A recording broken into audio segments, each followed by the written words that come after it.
Hi there, this is Autumn Bear, acupuncturist, foodie, herbal enthusiast, and lover of all warm weather.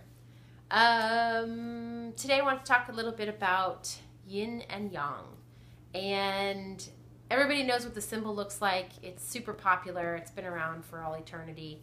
So it's not really so much that I'm talking about that particular symbol, although that particular symbol is the essence and base foundation of all of Chinese medicine. And that symbol is actually, when you look at that symbol, it's there's one dark side and one white side.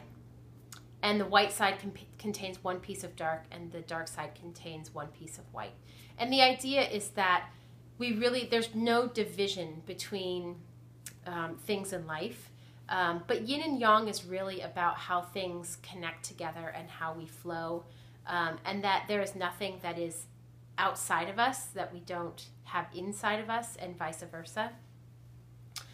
So yin and yang, of course, you can look up all the things that they stand for. Yang being, exuberant energy and heat and light and, male energy, and yin being the more subdued, subtle, female, cooling kind of energy. And those aspects are represented in the body. But it's one of those things, for example, I like to use the terms excess and deficiency. Those are big terms that we use in Chinese medicine.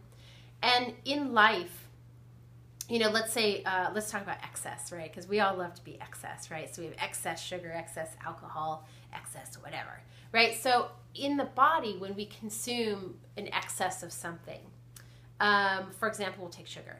So we consume an excess of sugar, and that sugar becomes an excess of what we would call yin. It creates a lot of dampness in the body. That damp, heavy, kind of phlegmy material that resides in the body. That's a very yin substance. But what happens is when you have too much yin, the body will produce heat in order to try to move that out. And so what ends up happening is we get all these heat signs and symptoms, which would be a yang presentation, right?